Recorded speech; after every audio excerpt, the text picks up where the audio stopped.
बिस्मिल्लाहिर्रहमानिर्रहीम, अस्सलाम वालेकुम।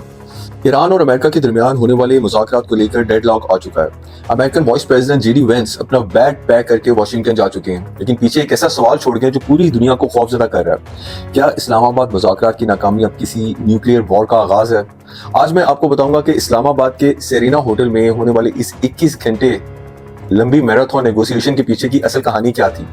अमेरिका जो पहले ही जानता था कि ये मुज़ाकरात कभी भी कामयाब नहीं होंगे, और फिर भी मुज़ाकरात का खेल क्यों रचाया गया? क्यों अमेरिका ने ईरान के सामने वो शराइत रखी कि जिनके बारे में वो जानता था कि ईरान इन शराइत को कभी भी तस्लीम नहीं करेगा?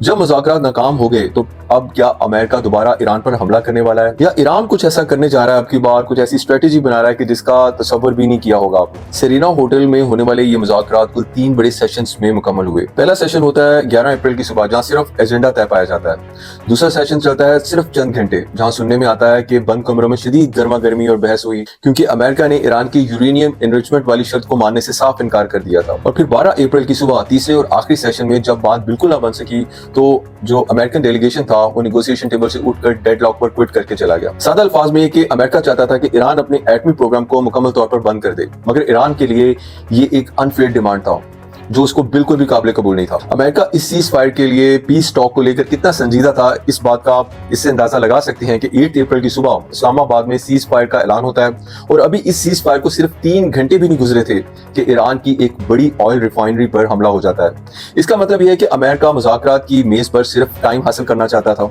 यानी ये कोई पीस नेगोशिएशन नहीं था, बल्कि तूफान से पहले की खामोशी कह सकते हैं इसको।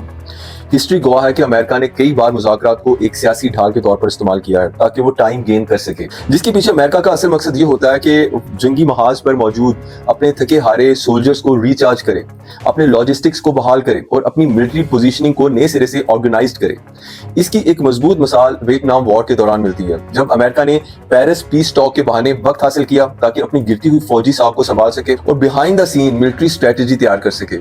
ईरान के मामले में भी यही स्ट्रेटेजी नजर आती है, जहां सो कॉल्ड मुज़ाकरात को तूल देकर एक तरफ ईरान को इंटरनेशनल लेवल पर जिद्दी साबित करके प्रोपेगेंडा वॉर जीतने की कोशिश की जाएगी, तो दूसरी तरफ इकोनॉमिक सैंक्शंस के जरिए ईरान को अंदरूनी तौर पर मजीद कमजोर किया जाएगा। इन मुज़ाकरात के डेडलॉक से ये साबित होता है कि वाशिंगटन की इंतजामिया अक्सर इन मुज़ाकरात को महज एक टैक्टिकल पॉज के तौर पर इस्तेमाल करती है, ताकि एक तरफ तो इंटरनल पॉलिटिकल प्रेशर को कम किया जा सके और अपनी इंटेलिजेंस को अपडेट करके अगली मुमकिन कार्रवाई के लिए भरपूर तैयारी की जा सके। सिंपल वर्ड्स में ये मुज़ाकरात किसी मुस्तकिल हल की तलाश नहीं, बल्कि पावर बैलेंस के लिए एक मोहलत हासिल करने का जरिया रहे हैं। क्योंकि आपको देख सकते हैं कि जब ये मुज़ाकरात जारी थे तो नेतन्याहू साहब ऐलान फरमाते हैं कि इजराइल इस्लामाबाद मुआहदे का पाबंद नहीं। क्या नेतन्याहू की इतनी जुर्रत है कि अमेरिका सरकार को कॉन्फिडेंस में लिए बगैर इतना बड़ा ऐलान कर दे, और वो भी उस वक्त जब American vice president so called peace negotiation की टेबल में मौजूद थे? इस पूरे पीस टॉक प्रोसेस में इसराइल का किरदार इतना नेगेटिव रखना इस बात की दलील है कि अमेरिका इन मुज़ाकरात में संजीदा था ही नहीं। क्योंकि ये बात हम अच्छे से कह सकते हैं कि अमेरिका की सपोर्ट के बगैर इजरायली प्राइम मिनिस्टर नेतन्याहू ये कह ही नहीं सकता कि वो इस मुआहदे को नहीं मानता। इजराइल असल में इस जंग को खत्म होने ही नहीं देना चाहता जब तक वो अपने मकासद पूरे हासिल नहीं कर लेता। वो चाहता है कि अमेरिका ईरान से इसकी प्रॉक्सी बनकर लड़ता रहे ताकि इजराइल को फायदा हो, क्योंकि ईरान की न्यूक्लियर प्रोग्राम की तबाही का या उसको बंद करने का, खत्म करने का सबसे बड़ा बेनिफिशियरी इजराइल ही होगा। और ईरान की पसपाई हिजबुल्लाह, हमास और हुतीस की पसपाई है, जिससे इजराइल को हर वक्त बड़ा खतरा रहता है। ऐसे एक्शंस और सोच के साथ इस्लामाबाद पीस टॉक का होना, इसके पीछे इनकी एक स्ट्रेटेजी छुपी हुई आपको नजर आ रही होगी।